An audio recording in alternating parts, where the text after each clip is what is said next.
Assalamualaikum. Waalaikumsalam warahmatullahi wabarakatuh. Alhamdulillah. Kok pas banget sih? Iya, alhamdulillah. Ini baru dari luar kota. Oh gitu. Bawain oleh-oleh Asik. Baik bener deh emang deh Mas yang satu ini Dewi. Ini perjalanan tadi macet nggak? Ya lumayan sih. Lumayan. Tambah beberapa jam lah. Ya sabar-sabar memang. Seneng nggak? Ini kan makanan tradisional. Ini kalau kemarin orang-orang pada pulang kampung, ini pada bawa makanan-makanan dari daerah. Iya, betul. Kemarin di kantor, walah udah banyak sekali mau milih apa aja ada. Oh, jadi ini sisa dari kantor kemarin? Bukan sisa, spesial. Oh, spesial.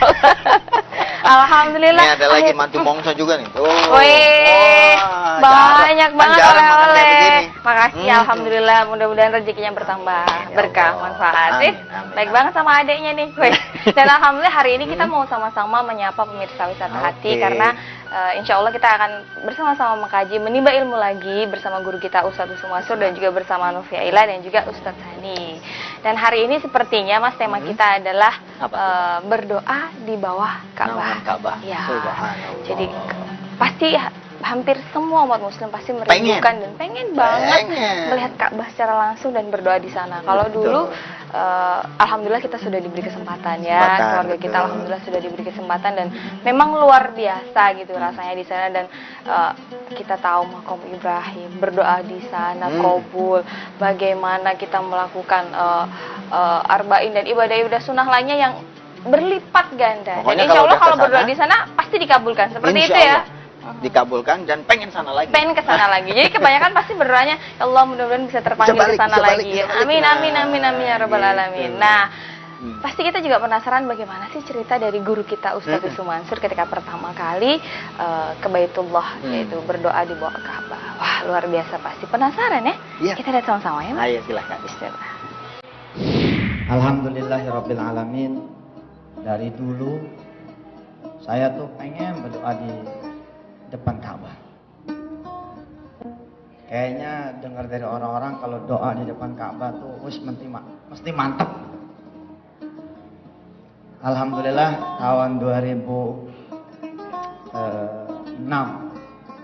untuk pertama kalinya saya alhamdulillah dikasih izin oleh Allah Subhanahu wa taala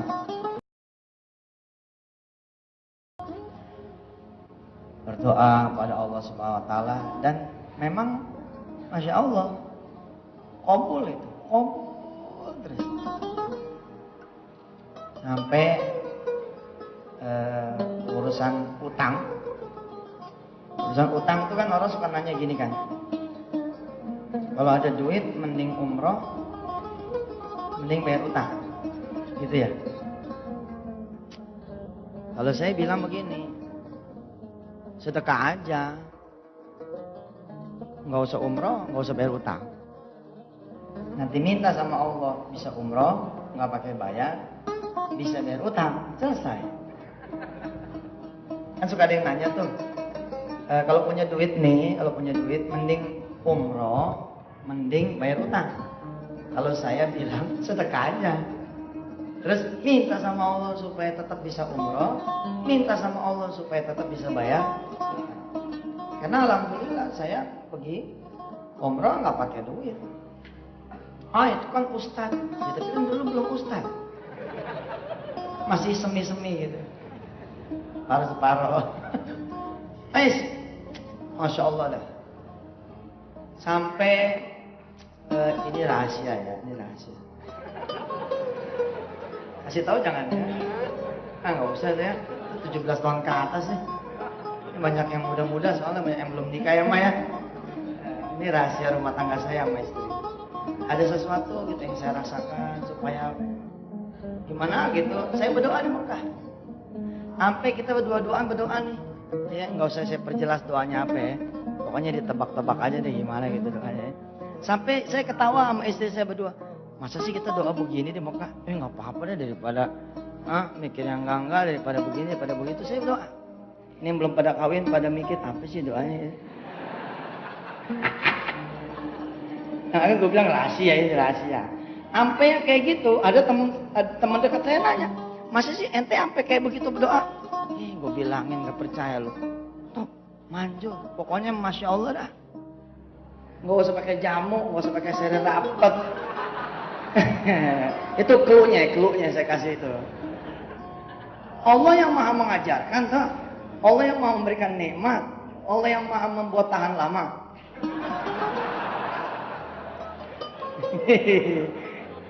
Masjidnya Ustadz loh. Ini ilmu. Apa yang kayak gitu aja. Jadi nggak enak pagi-pagi ya. Tapi inilah ilmu lah. Banyak laki-laki yang suka pura-pura merasa nyaman dengan istrinya. Banyak yang istri merasa pura-pura nyaman dengan suaminya. Tidak ada keterbukaan. Tapi kemudian si lelaki nyari perempuan yang lain. Si perempuan mencari laki-laki yang lain. Mencari kepuasan masing-masing. Saya dan Maimunah nggak begitu. Ngobrol berdua. Solusinya gimana? Terbang ke Mekah. Bukan ke naik El Tobing, nggak main. Bukan ke siapa lagi, satu lagi tuh. Wih, apa? Dokter Boyka. Nggak main. Sholat 2 rakaat, ngomong sama Allah. Gimana ya kok nggak pernah bareng? Maaf ya. Ini cerita. Makasih bilang ini 17 tahun ke atas. Tapi kan ini problem, Pak. Problem loh. Problem. Ada yang 10 tahun berumah tangga. Nggak ada nyaman-nyamannya. Ada. Oh, ini Eli Risman sebenarnya harus ngomong. Seks dalam keluarga ya. Tapi ini penting. Berangkat semua. Punya duit, berangkat. Usah berangkat terus dong. Salah, bener aja. Tapi jangan lupa ngajak orang gitu. Keberangkatan sekarang ngajak guru ngaji waktu kelas 1 SD. Berangkat besok ngajak guru agama waktu kelas 1 SMP. Berangkat lagi besok ngajak guru agama waktu kelas 1 SMA. Berangkat lagi besok ngajak merebut masjid. Berangkat lagi besok ngajak adenya mertua. Berangkat lagi besok tuh nggak apa-apa. Kalau kayak begitu mah sebulan sekali berangkat juga nggak apa-apa. Kalau punya duit mah pergi haji 3 kali juga boleh. Setahun 3 kali boleh. Ustaz, iya yang 2-nya masuk neraka. Berdoa sama Allah di rumahnya langsung. Dan harus punya soul, itu harus punya semangat untuk menuju Mekah. Ya. Harus punya satu impian. Jadi kayak orang sholat malam tuh diincar. Kan orang sholat malam tuh ngincar. Watabattal ilaihi tabtila. Jadi sholat malam tuh diincar. Ntar mau bangun malam, besok sidang skripsi ini. Gitu. Iya, harus ada satu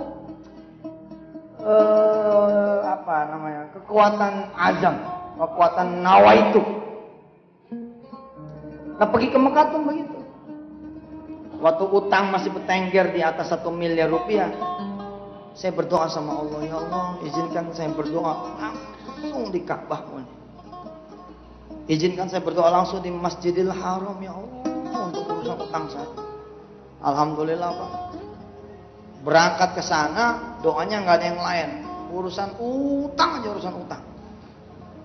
Di sekian belas tempat mustajab, doanya begitu. Ya Allah, lunasi utang saya. Minggir lagi ke sini. Ya Allah, lunasi utang. Terus, alhamdulillah. Kemudian Allah berikan kemudahan membayar.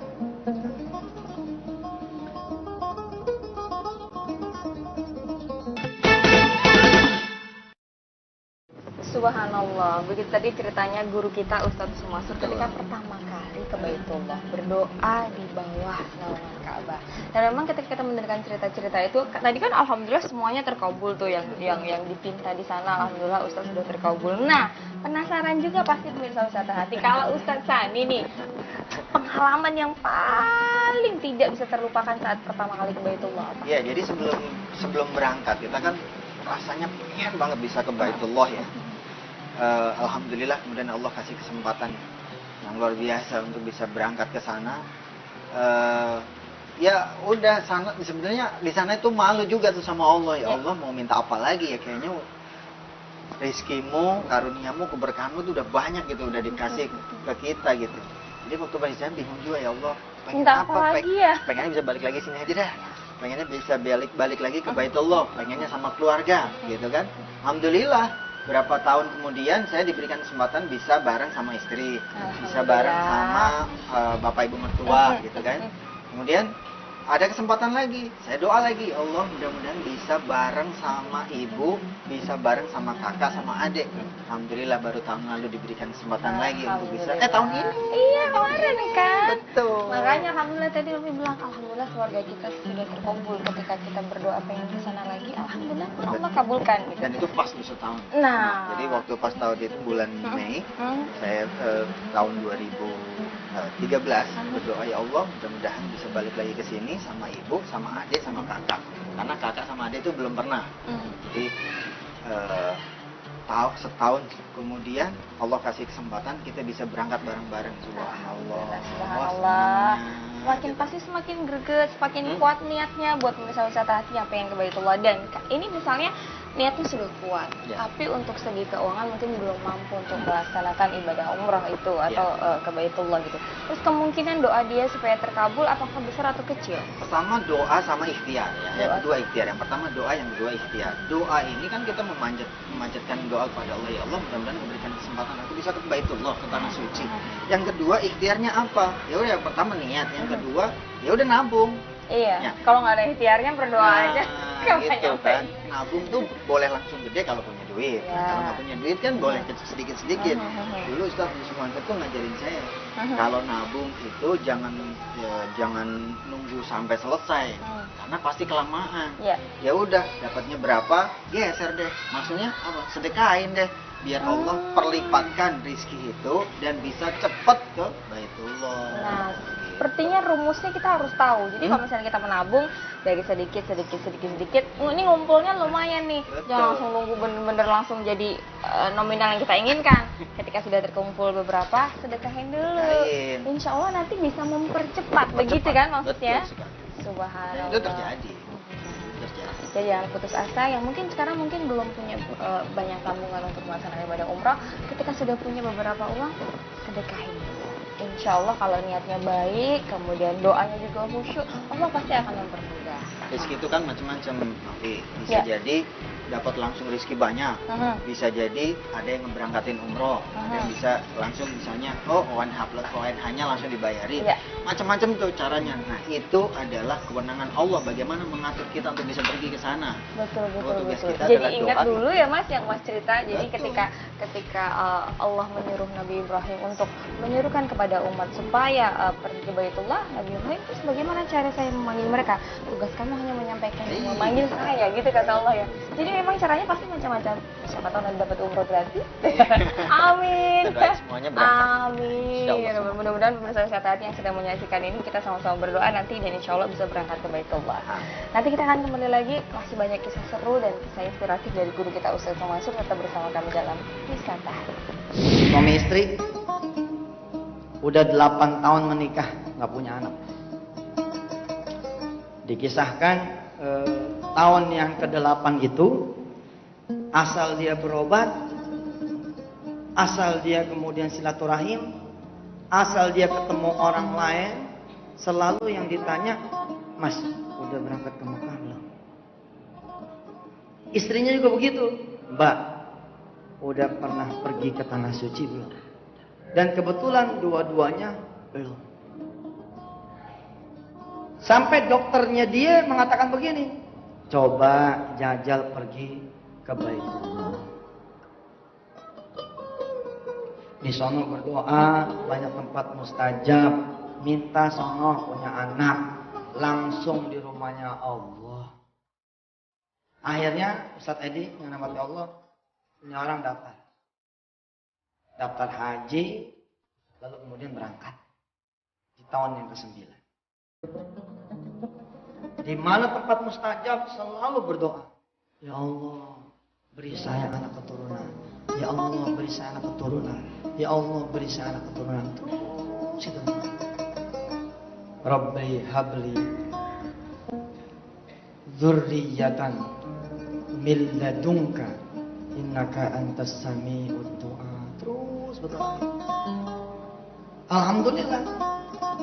Memang di tempat-tempat sangat mustajab, didengar sama Allah Subhanahu wa taala. 4 bulan setelah pulang dari haji, alhamdulillah si suami kawin lagi. Antitesis ya. Antitesis ya nih. Kontraproduktif nih. Oh, kok jadi begitu? Mintanya anak, malah si suami kawin lagi. Ada yang salah?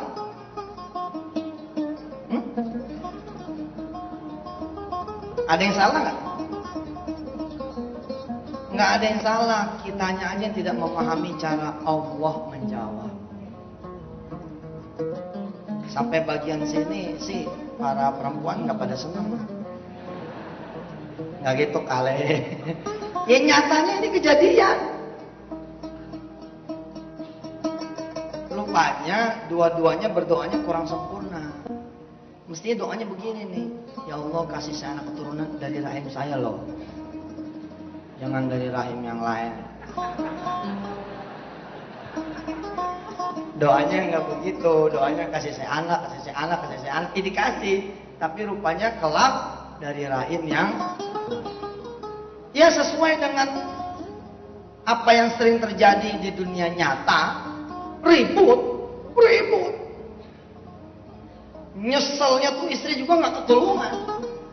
Rupanya selama di tanah suci ada satu orang perempuan yang selama di tanah suci ditemani terus mandi pasangan berdua. Kan namanya tanah suci ya, ada pengen bakso nemenin turun bertiga, pengen beli gelang bertiga, dia suaminya sama temennya. 20 sekian hari bertiga terus. Rupanya cinlok ya. Rupanya ada sesuatu.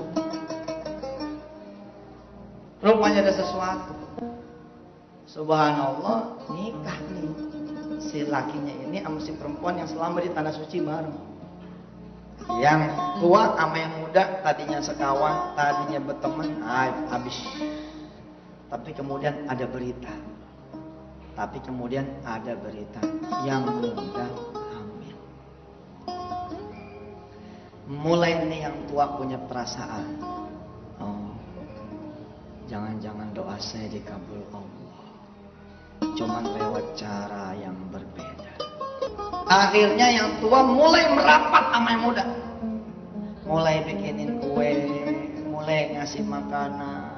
Yang muda nggak mau terima, takut diracun.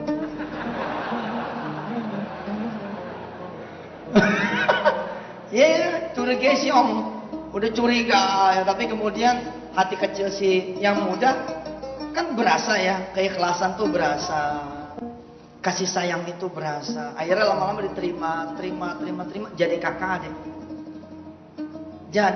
adik. Alhamdulillah, ya. Tiba saatnya melahirkan. Ada peristiwa yang dramatis. Si kakak yang tua nih sama si adik yang muda satu ruang bersama. Si yang tua baru tahu ternyata memang doa itu dikabulkan. Sampai saat itu dia merasa Allah mengabulkan bukan doanya dia, tapi doa si adik. Jadi si adik begini bilang, Kak, Allah sudah mengabulkan doa saya ketika kita sama-sama di tanah suci.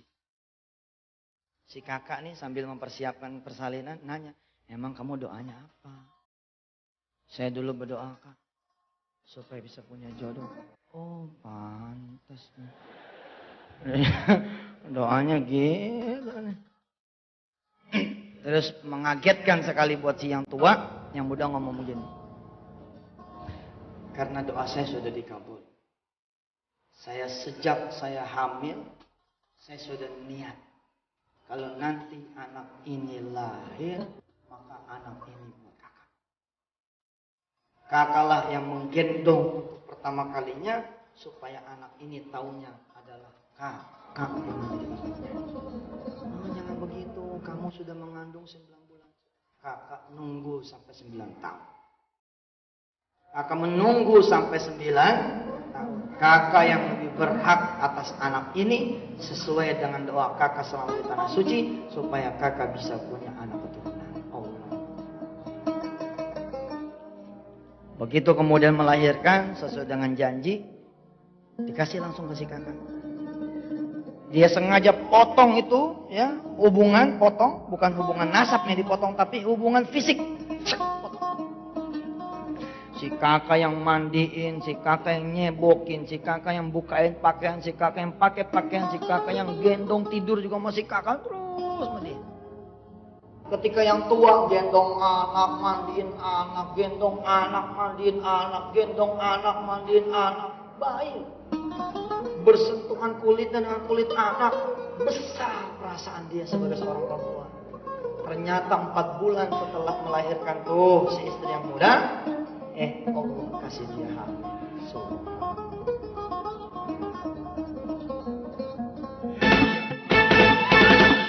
Saya mau cerita bahwa ternyata doa di tanah suci itu betul-betul mustajab.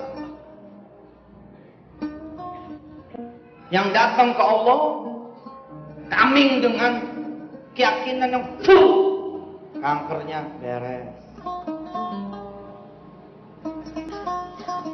ginjal jantung beres, anak yang sudah divonis jadi tetap panjang umur, rumah tangga yang berantakan pulang jadi sakinah mawaddah warahmah. Betul. Di tanah suci kemarin ya Maya, itu ada seorang ibu dan bapak kan, berdoanya apa sama Allah SWT?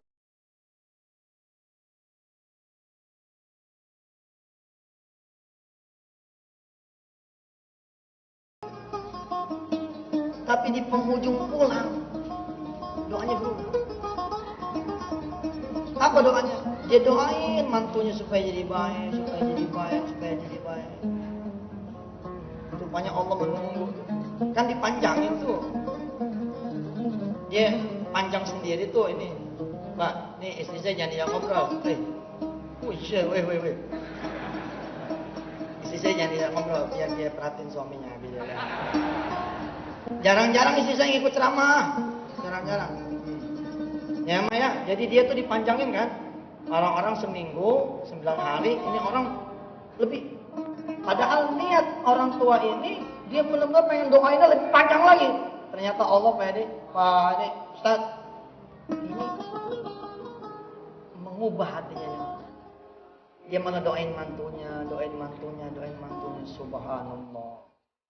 Allah berikan peristiwa. Ini kelihatannya perceraian tidak jadi. Perceraian tidak jadi, ada pertobatan dari si suami. Ya udahlah.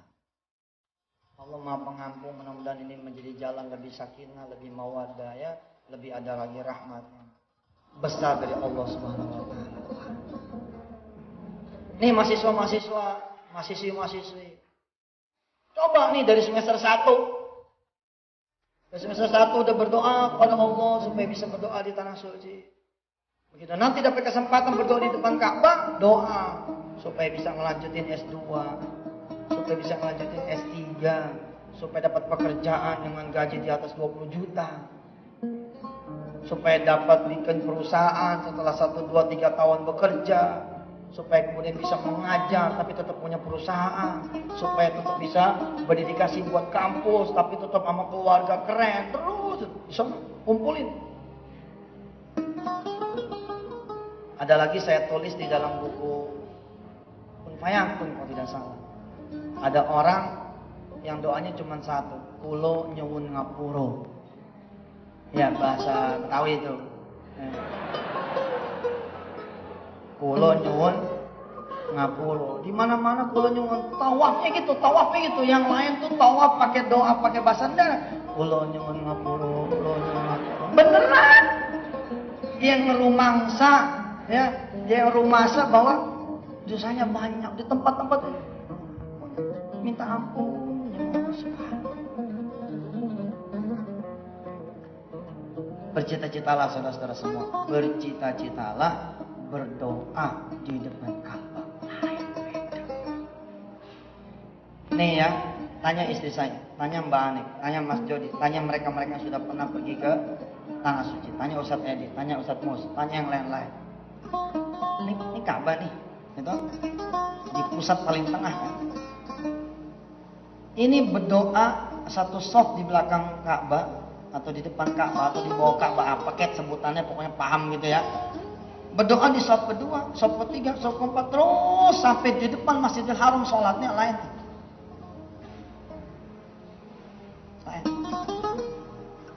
Siapa yang pernah ke Tanah Suci? Yang pernah? Oke.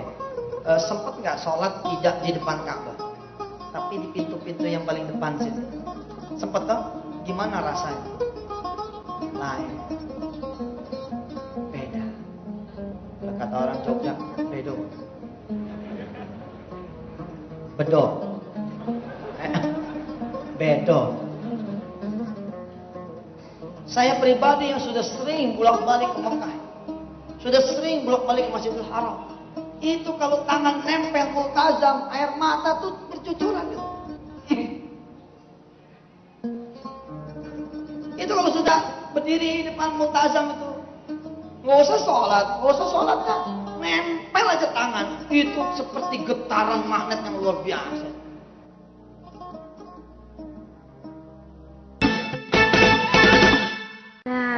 Ini kopi nih yang perjalanan jauh gitu. Tadi kan ngobrol aja.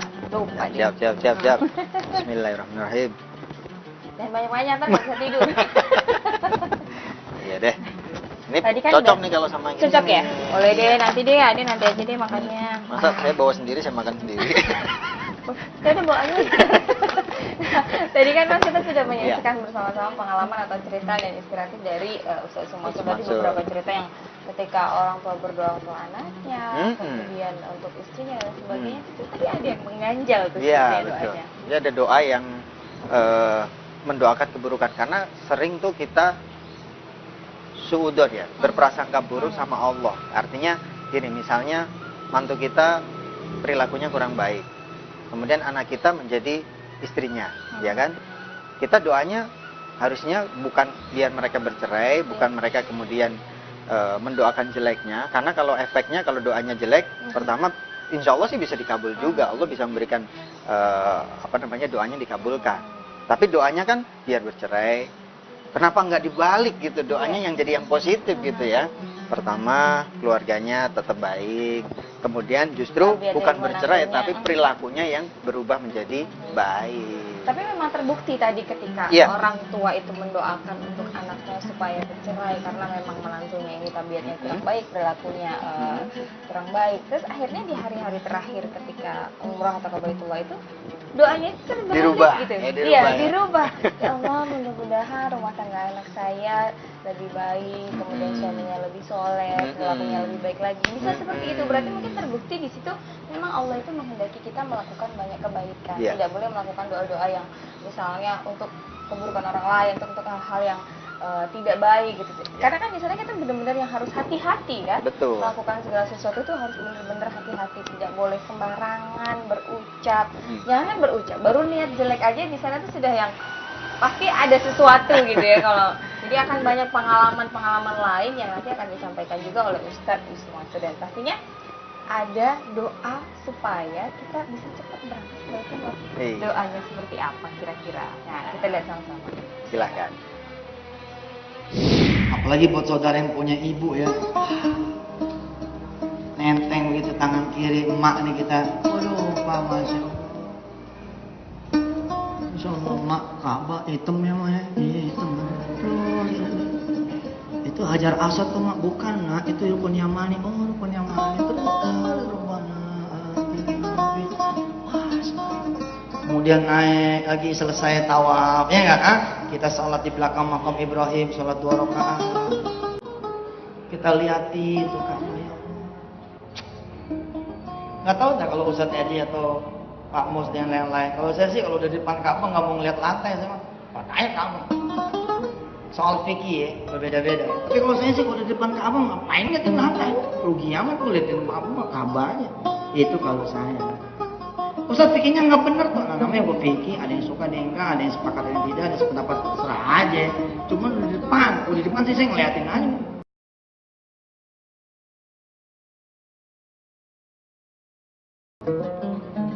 Di sebelah ibu kita lagi jongkok, lagi doain, ya Allah, anak perempuan saya, ya Allah, ketemu jodohnya insya Allah.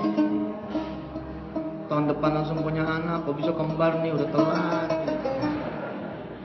Terus kemudian berangkat menuju pintu Al-Masa, tempat sa'i. Terus naik sofa, dari sana menghadap lagi Ka'bah. Kemudian mulai berangkat. Inna safa wal marwata min sya'airillah. Ayo coba baca bareng-bareng. Ikutin saya ya. Inna safa wal marwata min sya'airillah. Faman hajjal baita aw i'tamara fala junaha alaihi ayyat tawafa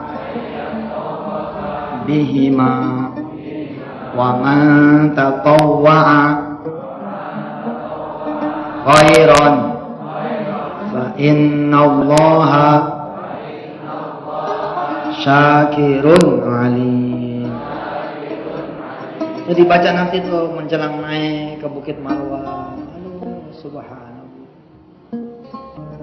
1 putaran, 2 putaran, 3 putaran, 4 putaran, 5 putaran, 6 putaran, 7 putaran, berakhir di Bukit Marwah. Berdoa tuh supaya ngegunting rambut kita istri, supaya ngegunting rambutnya istri suaminya, supaya ngegunting rambut anaknya emaknya atau bapaknya, supaya ngegunting rambut ayah ibunya anaknya. Waduh, jangan anak kecil India dibayar anak India dibayar, jangan kita dong. Habis itu yang laki-laki cukur deh sampai botak ya nggak, lah pelontos, wah bulat lah kayak kojek gitu. Subhanallah. Saya suka ngebayangin tuh ya, sampai sekarang saya masih ngebayangin karena saya belum sempat bawa sikun. Anak saya sikun, ya, Kun sama Hafiz. Mudah-mudahan dah, ya kita bisa umroh bareng-bareng nih sekeluarga, ya bawa anak, bawa cucu, wah subhanallah. Pakai kain ihram bu, asik. Kemudian di atas bis nih, di atas bis berjalan ya dari Jeddah. Kalau haji kan udah kita udah pakai di atas pesawat. Beberapa lagi membolehkan di bawah, terserah saja lah. Ini soal fikih, lagi-lagi soal fikih. Tapi saudara udah di atas bis nih. Samping kiri suami jagain kita, ya kan? Jagain ibu, insyaallah. Terus di sebelahnya ibu juga sudah pakai pakaian putih-putih, pakai kain ihram. Terus pemandunya ngomong begini, sepanjang jalan kita baca talbiyah, ibu bapak kita akan masuk Masjidil Haram, kita akan masuk kota Makkah, kota yang disucikan oleh Allah Subhanahu wa taala. Mari kita baca kalimat talbiyah, ikutin saya. Labbaik Allahumma labbaik. Labbaik la syarika laka labbaik. Innal hamda wan ni'mata laka wal mulk la syarika lak. Kita baca sambil pejamkan mata saudara semua, membayangkan sebelah saudara adalah suami saudara. Saudara membayangkan saudara baca mulai dari Jeddah atau di tempat mikot sampai ke Makkah Mukarramah, saudara nyender di samping suami. Saudara juga bayangkan saudara berangkat di bus ya bersama istri. Setelah sekian tahun berumah tangga tidak punya anak keturunan, saudara betul-betul hati ya berdegup keras, berdegup kencang karena sebentar lagi akan bertamu di rumahnya Allah Subhanahu wa taala dan meminta hadirnya seorang anak. Lalu saudara baca kalimat ini.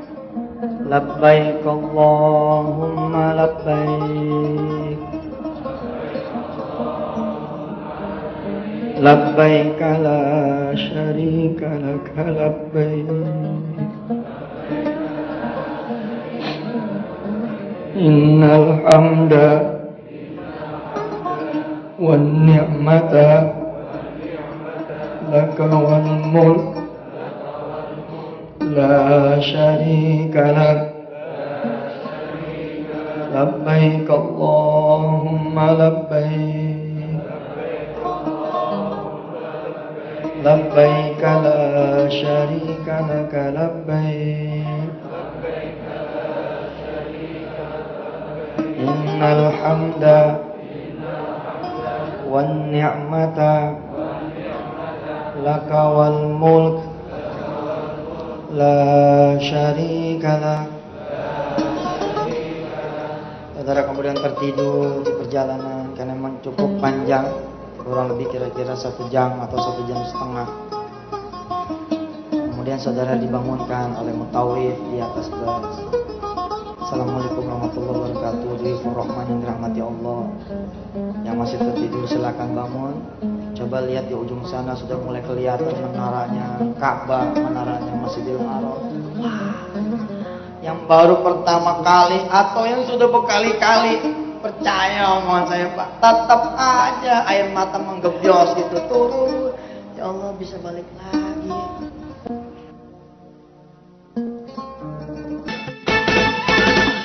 Alhamdulillah saya sama sedekah tuh, ini sih bahasa istri saya ya, sayang dia nggak mau maju ke sini. Istri saya suka ngomong gitu sama saya, papa sih top banget dah kalau udah buat sedekah, sampai nggak pernah bilang-bilang sama istri. Sedekah rumah nggak bilang-bilang, sampai mertua kelabakan. Baru berapa hari yang lalu ya, 2 hari yang lalu. Kita dapat ini sampai pencapaian di urusan mobil C250 Mercy CGI CGI itu kan udah top banget tuh untuk seorang ustadz. Mobil C250 keren, ente aja belum tentu punya, tapi kita bunuh ini. Jangan sampai habisnya ada di Mercy itu. Enggak di situ. Ditambah lagi, istri saya tidak begitu suka dengan keberadaan Mercy itu. Takut suaminya kegatalan. Demi menyenangkan istri saya, ya sudah, saya carikan lawannya. Lalu nggak ketemu, ke Mercy kita lepas. 1 miliar kita lepas. Duitnya nggak kita lihat. Orang-orang ngejar Pak, begitu dapat dipertahankan mati-matian, begitu hilang nangis 7 hari 7 malam, dibawa cerita, aduh, seorang yang mencintai Allah Subhanahu Wa Taala, udah sampai nyampe aja gitu, udah lepas aja, yang penting nyampe, udah ngerasain, alhamdulillah lah. Tapi Allah menggoda gitu, begitu lepas C250, C180 masuk. Sebenarnya sih downgrade tuh. C250 nya tahun 2010, tapi diganti sama Allah C180 yang tahun 2004. Sebenarnya downgrade. Tapi saya memahami karakter sedekah. Biasanya kalau kita terima yang jelekan nih, ya ada sedekah nih, ada sedekah motor Ninja.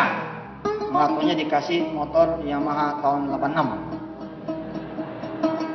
Kan kayak bercanda tuh kan, gimana sih nih habis sedekah yang motor Kawasaki Ninja kok dikasihnya balasannya Supra misalkan tahun 90. Tapi bila mana saudara redo saudara, ya saudara, siapa tahu saya tahun ini bakal kena penyakit ginjal, jantung, kanker. Kalau Allah hapus masih ada bonus sedikit. Lalu bonus itu dicairkan, bentuknya motor tahun 96 misalkan. Saudara redo, habis itu saudara punya Innova. Saya memahami nih karakter itu. Asik nih saudara. C180 saudara. Kemudian teman dekat saya Padahal saya juga ada kesusahan. Di balik wajah ustadznya saya ini sama aja Pak. Sama aja, orang punya kesusahan juga dengan kesusahan yang berbeda-beda. Di saat saya susah, teman dekat saya yang saya jadikan juga guru ngadu kesusahan. Ngadu sampai saya, ya Allah ya. Terus gimana? Ya gini, oke dah. Saya 180 yang memang saya nggak pengen make. Saya nggak pengen make. Kenapa? Karena downgrade. Ya udah sekalian lewatin lagi, laku 250 juta. Hah, kita nggak lihat duitnya. Begitu datang tuh setas, sekantong plastik, langsung kita kasih ke teman saya. Nih, selesaikanlah persoalan antum. Tapi saya bilang ini nggak gratis loh. Antum harus bikin buku, antum harus selesaikan CD, antum harus aktif di dalam Quran, antum harus ngebenerin bacaan saya, antum harus selesaikan itu santri-santri minimal 1 angkatan lulus. Ini tanggung jawab antum. Iya, pokoknya saya akan begitu. Jangan cuma janji doang nih, hilang-hilang lagi. Enggak, insya Allah janji. Baru 1-2 hari, C180, 300 masterpiece turun. 300 yang paling terbaru yang harganya betul-betul 1,1 miliar parkir. Ada tamu saya dari Madinah, Syekh Khalil. Waktu itu sama Syekh Ahmad. Ada sahabat saya, ada rekan saya, bilang sama saya, udah Pak Ustadz, kalau ngomong sama Hendy tuh, ambil aja mobil, pakai aja. Terus ada kalimat dia begini, kalau Ustadz mau, buat Ustadz aja itu. Subhanallah. Belum seminggu tuh. Tapi ini nggak enak perasaan nih kalau turun, suka nggak enak. Naiknya sih enak. Tapi kalau turun lihat-lihat orang, ada orang kan nih. Kalau orang udah nggak ada turun gitu. Karena gimana ya, kan ente pada lebih redo ngeliat Ustadz naik Xenia kan. Ngaku aja loh. Kalau Ustadz turun naik mobil Xenia kayak ridho banget. Nih baru Ustadz, tawadu.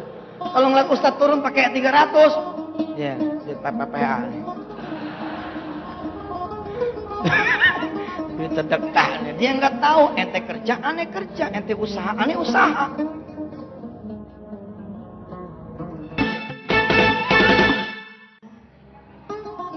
Ini dia kamu. I'm coming loh, I'm coming sedang.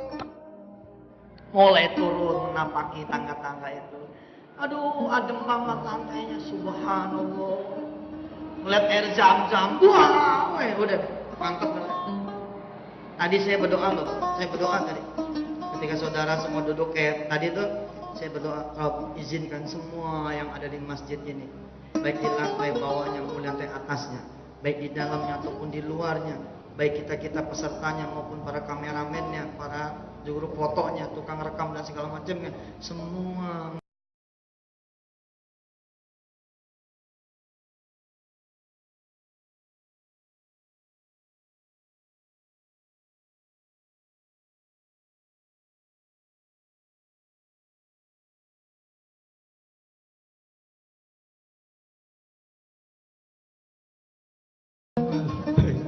لبيك لا شريك لك لبيك إن الحمد والنعمة لك والملك لا شريك لك اللهم ارزقنا زيارة الحرمين الشريفين اللهم ارزقنا زيارة الحرمين الشريفين اللهم ارزقنا زيارة الحرمين الشريفين يا أرحم الراحمين ويا أكرم الأكرمين ويا خير الناصرين Allahumma rizukna. Ya Allah, berikan rizki kepada kami, kepada para istri, pada para suami, para ayah, para ibu, para anak, para mantu, para mertua.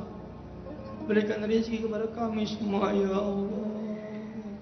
Ziyaratul Haramain, ziarah kedua kota suci Asy-Syarifain yang Kau muliakan ya Allah. Masjidil Haram, Masjidil Nabawi, Ka'bah, Raudhah, Mekah, Madinah. Izinkan kami semua ya Allah berangkat ke Baitullah-Mu ya Allah. Izinkan kami berangkat ke Mekah, izinkan kami ke Madinah, izinkan kami berangkat berziarah ke makam Rasul ya Allah. Izinkan semua nih sahabat-sahabat saya melihat pintunya Madinah Munawwarah ya Allah. Lalu masuk ke dalamnya, berebut duduk, sholat, ruku, berdoa di raudhah Nabimu yang engkau mengatakan dan Rasulmu tidak dikabul. Semua orang yang berdoa di raudhah Nabimu ya Allah, antara kubur dan mimbar Nabi Muhammad sallallahu alaihi wasallam tidak dikabul olehmu ya Allah. Beri kenikmatan kami semua berdoa di sana ya Allah. Izinkan kami duduk berdoa bersembuh di depan Ka'bahmu ya Allah. Izinkan semua, baik yang ada duit maupun yang gak ada duit, baik yang sehat maupun yang udah sakit-sakitan, baik yang muda maupun yang udah tua, izinkan terus balik lagi ya Allah. Balik terus, balik lagi. Ya Allah, berikan rezeki kepada kami semua ya Allah, agar kami betul-betul bisa berada di Makkah Mukarramah, di Madinah Munawwarah dengan rezeki yang halal, yang barokah, dengan cara-cara yang betul, cara-cara yang benar. Hasbunallah, ni'mal wakil, ni'mal maula, wa ni'mal nasir. La hawla wa la quwwata illa billahil aliyyil azim. Allahumma qina bihalalika an haramika wa aghnina bi fadlika amman siwa. La ilaha illallahul azimul halim. La ilaha illallah rabbul arsyil azim.